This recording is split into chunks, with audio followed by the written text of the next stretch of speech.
This is the International Cannabis Business Conference, Slovenia Science and Technology Festival. Conference, festival, thing, get together. Party tonight. The first bus starts leaving at 8:45. Wear your badge to get on the bus, and they'll take you up to the castle. You seen the castle? That's where we're partying. Woohoo! That's exciting. We have a bus starting at around 7 o'clock. Oh, 7 o'clock. No, I'm sorry. 8:45 is what I was told. 8:45. We have a shuttle bus that will shuttle people up to the castle, whoever needs it. In case you didn't hear me say that, we have a shuttle bus. And also, if you haven't donated to the floods yet, please, just any little something, go and donate a little bit to the floods. €2, €5. We'll match everything anybody, ICBC will match up to 1,000 euros what anybody donates for the Slovenian floods. We really appreciate that. €10. Don't forget, there'll be a shuttle bus from 8:45, starting a shuttle bus. Is the mute on? No? Is the podium mic, is it on? Yes, the podium mic is on, which is great. Do you want a handheld or do you want the podium mic, Peter? However you like it. You ready? Everybody's filing in? All right, listen. This cat has been at 3 or 4 of our Berlin conferences, and he's always informative and entertaining and fantastic. And we're very lucky and honored again to have him. He's the partner for Dentons. It's the head of the European Cannabis Group, and he's here for us right now. Let's hear it for Peter Homberg.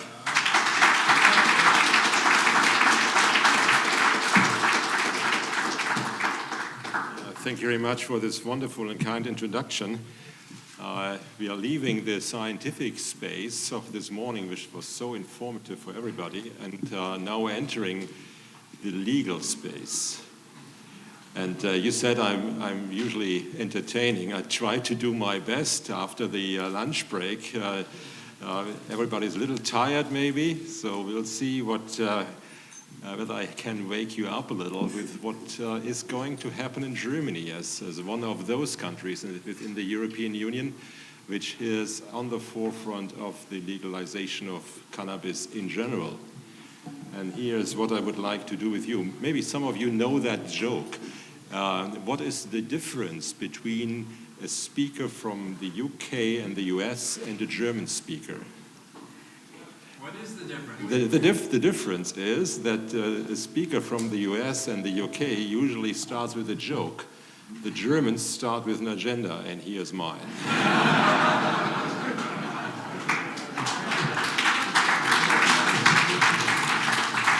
What I would like to do is to give you an overview about the legal status of cannabis in Germany at this point in time. In particular, with respect to where do we stand with medical cannabis. We have a 6 years history of using medical cannabis in Germany already. And where do we stand also with respect to the legalization of cannabis for recreational purposes, which is heavily discussed right now. There are already the first steps taken for legalization, and some setbacks, which we have actually experienced in the constructive talks with the European Commission. So let's go and start into the overview here. As you can see, the current legal status is that medical cannabis is actually allowed since March 2017, with the consequence that physicians can prescribe cannabis as a narcotic for the treatment of certain diseases for patients. And we have heard this morning different indications. In Germany, it is not limited. There are no limits with respect to what does a physician think about using cannabis for the treatment of a certain disease. So there are no limitations. There are, of course, to a certain extent, recommendations for the physicians for which indications they could actually use cannabis. Of course, and if you look into the respective study of the BfArM, the majority of the prescriptions since 2017 are in the field of pain, chronic pain and other pain, up to 70% of the prescriptions. And then we have follow on a number of different indications. This is kind of interesting that there is no limitation to that indication list. What you should also know with regard to medical cannabis is that we have a public health care system, which is compulsory. So everybody actually has to have a health insurance scheme, has to be paid, of course, together with his employer to that scheme, with the consequence that the health insurance system is going to reimburse patients and also cannabis patients. The cannabis patients, in comparison to other patients, and that is kind of a break in the system, have to apply to their respective health insurance for the reimbursement of their prescription of cannabis products. And to do that together with a physician. And if they're going to be reimbursed, or if they're going to be confirmed that they are applicable to this scheme, they are going to be reimbursed for their respective treatment with cannabis. Around 60% of all applications are approved by the public health insurance companies. 40% are rejected for whatever reasons, but you can refile, of course, together with your physician. However, you should also know that we have a great number of self-payers, meaning they go to the physician is prescribing the respective therapy with cannabis, and they go to the pharmacy and pay by themselves. They do not appear in the reimbursement system. The other point is, of course, where do we stand with recreational cannabis? Currently, the possession, the cultivation, sale, transfer, etc. of cannabis for recreational purposes is forbidden, it's prohibited. The violations are very clearly defined in the respective Narcotics Act and in other acts, with the consequences that actually there is no market for recreational cannabis at this point in time. However, do we have any idea how much and how the quantities in the illicit market in Germany are currently?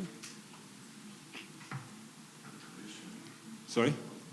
Okay, I'll give you a hint. The medical market is around 20 to 25 metric tons per annum in Germany currently. What is, sorry? The medical market. The medical market. It's the medical market. So what is the illicit market for cannabis for recreational purposes? It is around 600 to 700 metric tons a year. So that is, and increasing. And that has actually caused, of course, the government to reconsider whether the prohibition of cannabis is actually the right thing to do, or whether they should do it differently. And if we look into the timeline here, you see that the new government, relatively new because it was actually elected in 2021, decided actually that in their coalition agreement to legalize the recreational cannabis. 2 sentences in their coalition agreement. Great. What happens then actually, I think this is necessary to say, that there was a consultation process with experts, so how can we do it? And unfortunately, they did not invite any kind of legal help there and legal consultants, because actually the legal framework for the legalization of recreational cannabis is relatively narrow.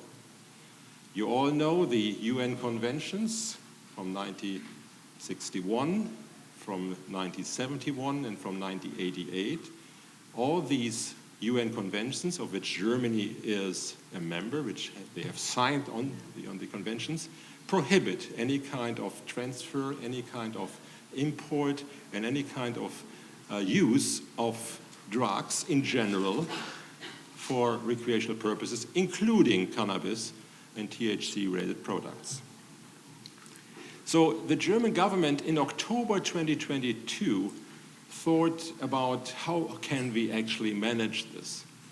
And they came up with a white paper, with a program in which way they would like to legalize recreational cannabis in Germany.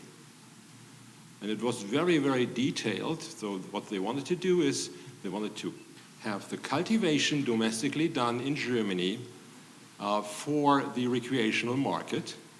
They wanted to establish a government-controlled distribution via licensed shops or pharmacies or whatever in order to fulfill the following needs. Number one, they wanted to attack the illicit market, which was and is still increasing.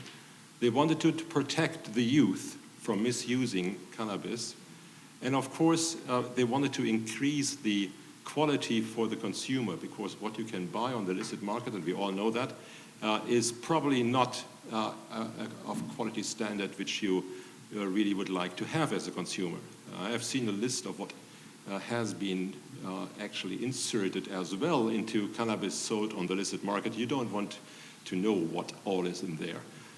And frankly speaking, these arguments are valid arguments from my point of view, and have been used in order to create this new legalization of cannabis in Germany, besides other effects with regard to the enforcement and enforcement costs, etc. However, this wonderful white paper and the arguments of the government were presented to the European Commission. Why? Germany wanted to go actually in contrast to the UN conventions and in contrast to the Schengen Agreement and the respective protocols, because the Schengen Agreement, which is the basis for the European Union, and their protocols also include 100% prohibition of recreational use of cannabis. Of course, of drugs, but also of cannabis. And the European Commission is also a member or a party to the UN conventions themselves. So what the German government actually wanted to do back in October, November 2022 is to get at least kind of a confirmation, a nodding, that Germany can go actually this route by a government-controlled cultivation, distribution, and of course consumption as far as possible in Germany. So the constructive talks with the European Commission led to a clear no, you can't do that. Why is that so? Well, the European Commission very clearly followed the Schengen Agreement and what has been agreed in the respective protocols, and said, Germany, if you go this route, and that's of course also an indication for other EU member states, we will definitely initiate respective proceedings before the European Court of Justice for breach of the Schengen Agreement.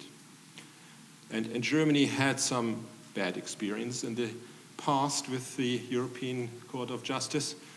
First of all, you may recall this decision against Germany for implementing a toll for private cars on their highways, which was clearly, rejected by the European Court of Justice, despite the fact that we had invested millions already in that system. And the other one was for the collection of data and storing data, personal data, over a longer period of time. That was just recently, and the German government didn't want to have another proceeding before the European Court of Justice, so they thought about Plan B. Plan B came out in April this year, and everybody was surprised. Because if you look into the industry, and what we expected all was a kind of a Plan B which was following more or less, or is within the borders of the UN conventions and the respective Schengen Agreement. But now the German government came up with this wonderful idea, and I will elaborate on in a minute, that we have a two-pillar program for the legalization of cannabis for recreational purposes.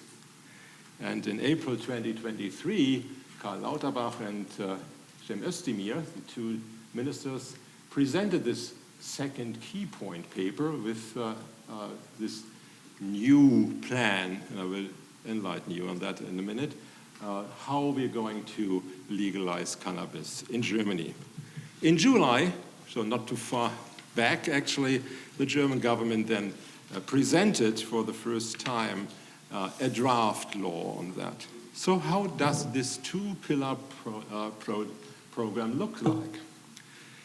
The first pillar is the legalization of individual cultivation. So every adult in every household can actually cultivate 3 female plants at home and can use the flowers for their own consumption. Secondly, there is this concept of joint, I would say joint self-cultivation with, I call it cannabis clubs. It's better to say cannabis cultivation associations because that is what it is. And I come back in more detail in what these I call it cannabis clubs for these definition today. What can these cannabis clubs do? How are they created? How many members can they have? How can they actually cultivate? And I will enlighten you on that in a minute. The second pillar, which was actually not only my favorite solution, but the solution which the industry would have preferred, is a regionally limited, scientifically monitored model project. Well, that is within the boundaries of the UN Convention, because if you look into the UN Convention, cannabis can be used, of course, under government control for medical and scientific purposes. So that is exactly what Switzerland is doing right now. They have respective projects already established in 2 major cities where registered consumers can use and can get cannabis for recreational purposes. This is under scientific control in order to collect data, because that is necessary in order to convince, even in the long run, let's say in 4 years from now, even the European Commission and the European member states that the respective legalization may have a not negative, but maybe even a positive impact, for example, by decreasing the illicit market. The duration for that is 5 years. So the first pillar is now already drafted. The respective law is drafted and actually was published not too long ago on August 16. This law actually, and I don't want to bother you with too many of these articles here, but this law actually defines and stipulates in which way cannabis can be consumed. And there are some details in that law, which I will show you in a minute, which are to a certain extent at least questionable. In order to go through that a little bit more in detail, let me just jump to the next slide. So here we are again with the 3 plants and, of course, the obligation to prevent access by minors. Well, that is, I think, self-understood. How you do that and how you control that is, of course, not laid out in this wonderful draft law. Because, you know, if we have, let's say, 80 million people, and we have consumers, I would say around, well, I would at least say 4 to 6 million for cannabis. If they start growing at home, do you send police to their home and ask how many plants they have there and how many people are living in the household? I don't know whether this is workable or not. I have my doubts on that. I believe it's not really controllable. However, if you look into the cannabis clubs, which is here on the right side, they can have up to 500 members. It's a non-profit organization. It's very clearly stated in the law, this is for non-profit, which means that each member has to pay an entrance fee probably, and a membership fee, and is going to finance actually then the cultivation of the cannabis by that cannabis club, because this cannabis cultivation association is allowed to cultivate cannabis for its members. Up to 500 per club. One person can only be a member of 1 club, not of 2 clubs. So now you start looking into where can we position those clubs, for example, in Berlin, the capital city. So there are very clear measurements that you have to stay away from schools, you have to stay away from sport arenas, and so on. And old age homes, which is understandable. But there is not much space left in Berlin to find cultivation, despite the fact that it's really expensive to find a lot in the city itself in order to do the cultivation. Furthermore, the quality standards are not yet defined. Is it GACP or even GMP, which I don't believe will be the case, but the quality standards are not yet defined for the cultivation. And this is also left open for the time being, and is left to the states to really do the respective qualification, and of course granting the respective licenses for these clubs. Can you imagine the first members' assembly of, let's say, 500 members discussing what kind of cultivars the club should cultivate? It can be a very interesting discussion, to be very frank. And here comes the next thing. The consumers, who are allowed to actually grow 3 plants at home, have to get their seeds from those cannabis associations. Even if they are not a member, they should find a member and ask for a limited number of seeds to be used for their at-home cultivation. And another interesting point is that those members of a cannabis club who are in the age of 18 to 21 can get 30 grams per month, but only with a THC content of up to 10%. How do you control that? Well, it can be controlled, of course, by self-control. You know, the cannabis clubs is actually having a register where the members are coming in, a date of birth, and then they're going to register and really look who has received which cannabis flower with which content. Frankly speaking, again here, control is an issue. Do we have a new then administration looking into not only granting the licenses to the respective cannabis clubs, plus looking into whether they are cultivating under the respective quality measurements, and then of course only handing over these cannabis to their members in a limited quantity. It's 50 grams for the other adults per month, 25 grams per visit. Frankly speaking, this is difficult to control. These are the, I would say, parts of that law which are, I would say, discussable, at least. What is, I think, a good step forward is, which you can see here in the lower part, is decriminalization. Cannabis and THC will be taken out of the German Narcotics Act. It will actually be implemented in the new Cannabis Act, with the consequence that the punishments for respective offenses are first reduced, because everybody can now carry 25 grams of cannabis without being punished. But also the respective trade, which is forbidden, of course, will be implemented in this new Cannabis Act.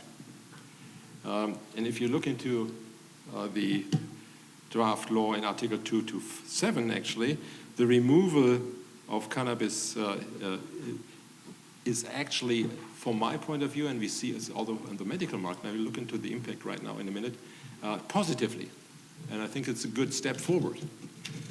So if we go into the impact of this Cannabis Act on the medical industry, I think it has its positive effects for the medicinal cannabis industry.